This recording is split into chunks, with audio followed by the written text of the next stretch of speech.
Hello everybody and welcome to my first ever Master League series. As you can see, I've chosen to be the manager of Bristol City. You get this nice little intro showing me how bad I am at football. But yeah, I wanted to go Bristol City mainly because I support Bristol City and because obviously you get to start in the Championship rather than the Premier League, so you kind of got to build something up. So moving on into the thing, as you can see it gives me all the intros, mainly because I haven't played the Master League before. But the thing is with Bristol City is they play a 5-3-2 formation, and I'm really not kind of one of these people that likes to have, you know, 5 at the back and sit back and counter. I much prefer to play like a passing style of football. So as you can see on the screen there's the 5-3-2. I flicked through a few things just to see kind of like what I had to do when I first started. It told me that I had a negotiation in progress, which was for O'Leary. I knew straight away I didn't want to keep him. We have 3 goalkeepers, Baker and Fielding, and I knew that I wasn't going to use him. So I had a quick look at it. I decided, yeah, I was going to accept it and straight away get myself a bit extra cash. Now the idea of getting the extra cash is mainly because Bristol City have quite a high salary for their team. From what I could see, that it was around 3 million. By there I go up to 4 million once I've sold Leary, and I just want to make sure that I've got the cash at the end of the season, because I know that on Master League if you don't have enough money you are really in trouble, as it can just basically end your game and get you fired. But moving on to the team, here we go. The 5-3-2 is what you start off with. As I said, I wanted to go with a 4-3-3. I've also done kind of like a backup formation, a more defensive one, which is a 4-5-1 midfield setup. And I've also done a 4-4-2 kind of with a supporting striker, but I've set it so that I can switch between the 3 on the fly. I wanted to make sure that at all times I had different options with the same players on the field. Obviously if I was going to replace someone then things might have to be moved about a bit, but it just makes it quicker for them on the moves. So I'm just going to speed up the edit here so you can have a look at all the process I went through and what I ended up with. Now obviously I'm not going to do this every video, but I did want to cover what I changed and why I changed it. So starting here, you can see that I moved the 2 defensive midfielders up and changed them to central midfielders. I didn't feel that I needed the defensive midfielder because the 2 central midfielders, if I need to, I will use them to man mark. I wanted to give the attacking midfielder that space to move in between the 2 wingers and the striker, and I wanted to make sure that I kept a lot of triangles, mainly just so you can play those quick 1-2 passes and open up space in the middle. But when it comes to the choices of players, I chose Burns on the right wing for pace. I think I went with Freeman on the left wing, and I had Brian in the middle because he's such a young, upcoming, good player. I wanted to make sure that, you know, he was going to be featuring basically in a lot of the play. So Brian being a left footer, I put him on the left. Smith being a right footer, I put him on the right. And then with my second formation, I changed again. I didn't want to stay with 5-3-2, even if it was a defensive formation. So instead I went with the 4-5-1, moved a few players around, but generally kept it, as you can see there. I was obviously having a look at the movement between the formations if I switched. I had to move the players around. I had a few problems actually with players kind of changing position, which is why I was switching between, and then you see all this fiddling and what have you. But yeah, I just wanted that formation where I could drop the wingers back and have them play midfield, bring the 2 central midfielders back to being defensive, and that way you could kind of counter attack if you had to play that defensive role. So, you know, you just move up and attack on the counter.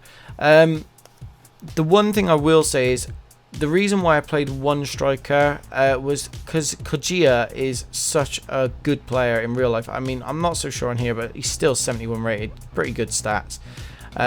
So I wanted him to be the lone striker, but in this formation, the 3rd option, I wanted to have like a support striker, so that I had the 2 up front option just in case I was struggling.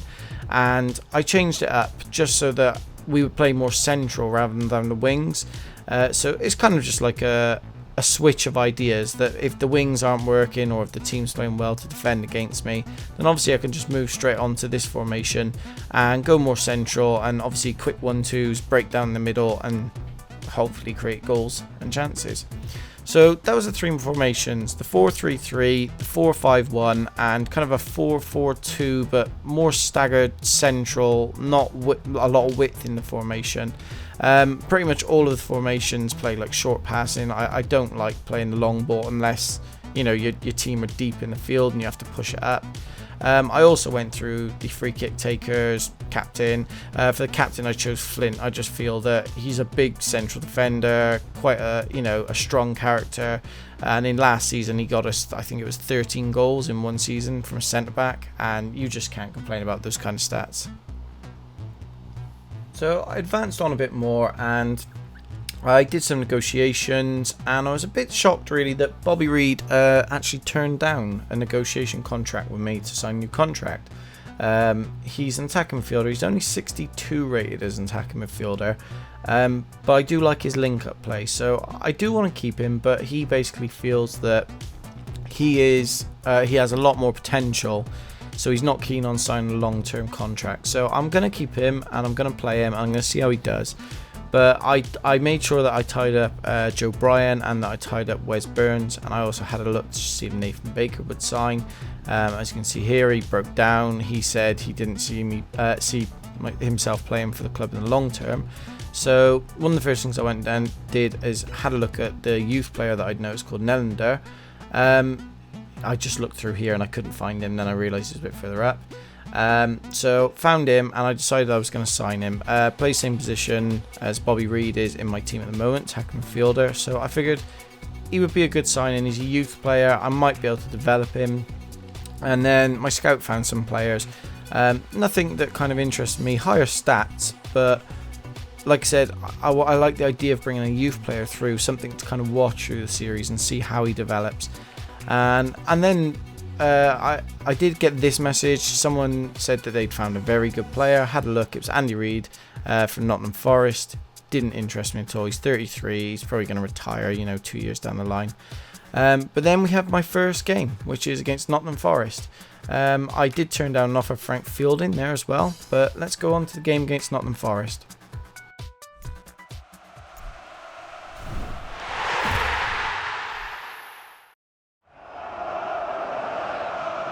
To you all, I'm glad to say the game is back again. If you needed reminding, it's time to fasten those seatbelts for the endless roller coaster ride that is to come. Bristol against Nottingham. I'm your commentator, Peter Drury, and providing his unique brand of expert analysis, here's Jim Beglin. Thanks for that, Peter, and may I say a big hello to everyone. Bristol against Nottingham.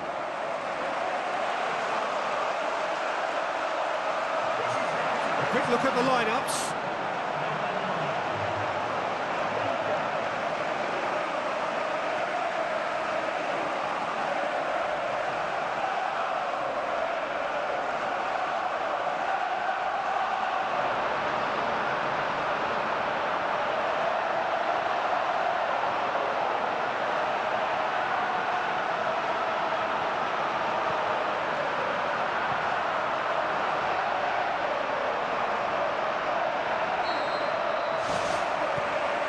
So it's away we go then. Bristol are now pinning their hopes on a new manager, one with no previous experience at this level. It is a bold move, but there have been some terrific success stories down the years. Barcelona and Guardiola springs to mind. So what about this one, Jim? Well, I think whatever happens here, we need to give him a dozen games or so before we can really begin to judge. It's difficult to know what to expect. He just needs total support and an early win or two, and that could see him hit the ground running. Tries a through ball. It's a good-looking cross. Gets his head to it! They've scored! The breakthrough strike! Well, the cross was inch perfect, and the header unerring. Yeah, I just thought he wanted that more than anyone else on the pitch, and it was fully deserved. He gave it everything he had.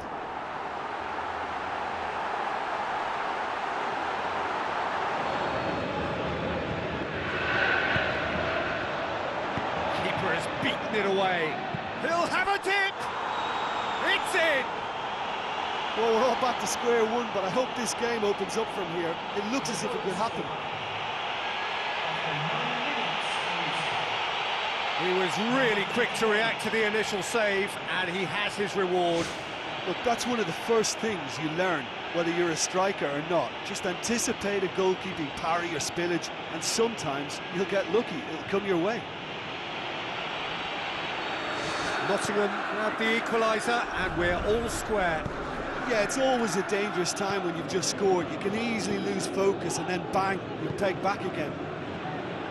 Questions were asked, but he's given the answers.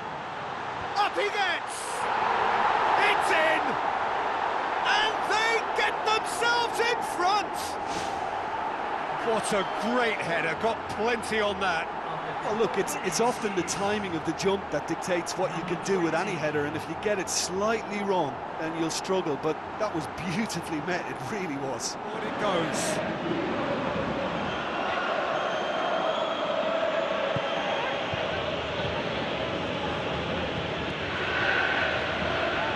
Played out to the wing. Plenty waiting in the middle. Timely intervention. Can he find a finish now? They've done it! Oh, beautifully dispatched. There was no reaching that. Well, I think two keepers would have had a hard time keeping that one out, never mind one. There was real venom in the strike and clear composure from the placement.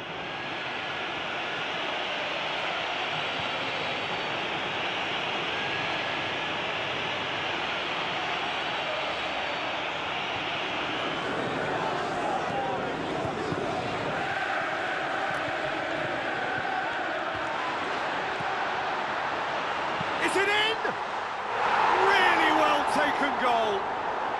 And they get themselves in front. That was glorious. Pinpoint accuracy.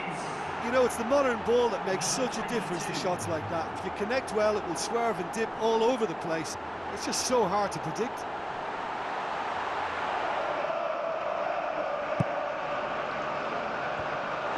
Away from immediate danger.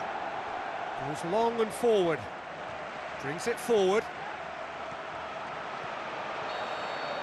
And that'll be the last act of the first half. So what a half. Here we go again then.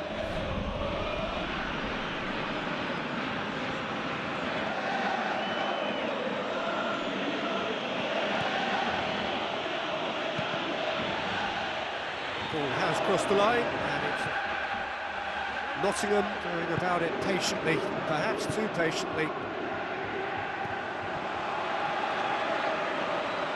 Now the pass. Shot at goal! In it goes! Two up and threatening to pull clear! Well, that defence just wasn't expecting their midfield to mess up then, so when they did, they were caught completely cold by such a swift breakaway and such a well-worked finish too. He snaffles his third, and that earns him the match ball. That defence must be sick of the sight of him. He's been persistent and ruthless all game. He just hasn't stopped working.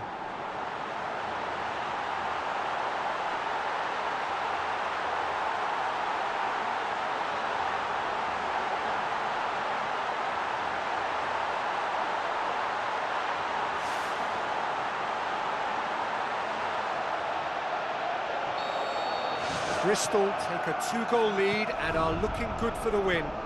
Yeah, they may well be two up now, but the beauty of this game is that it can all change in a flash. Oh, he's in! It's a goal! The second half off to a spectacular start.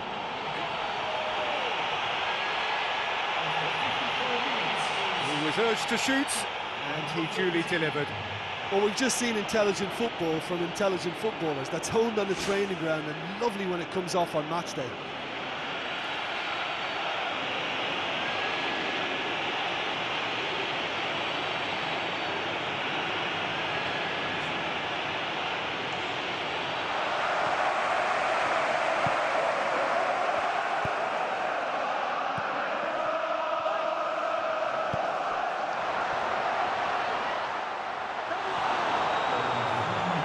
Into the tackle, looks to slip it through.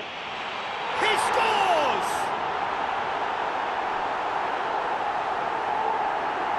just think he showed a lovely appreciation of where that defensive line formed, and he held his run until just the right moment, and he broke the offside trap, and he took full advantage. That's top marks for me.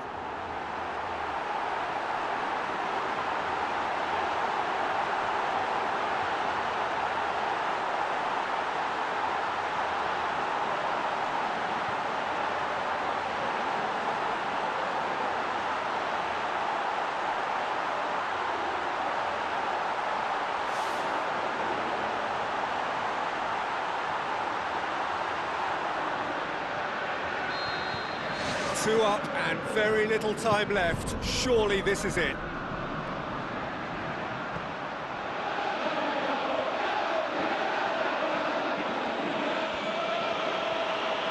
Tries a through ball.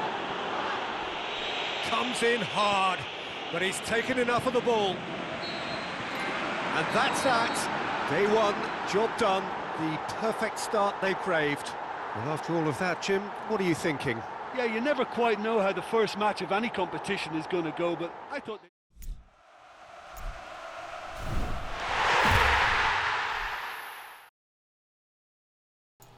So a 5-3 win against Nottingham Forest, not what I expected. We did concede 3 goals, which was a bit of a pain. I didn't want to be shipping 3 goals in my opening game. But Codger scored a hat-trick, and the only other person to score a hat-trick in the opening game was Reach, who plays for Middlesbrough, who is actually our next opponent. Also the only team above us in the league. So hopefully it's going to be an interesting one the next episode, and I'm more than hoping that you will come back and watch again. So thank you for watching. See you next time.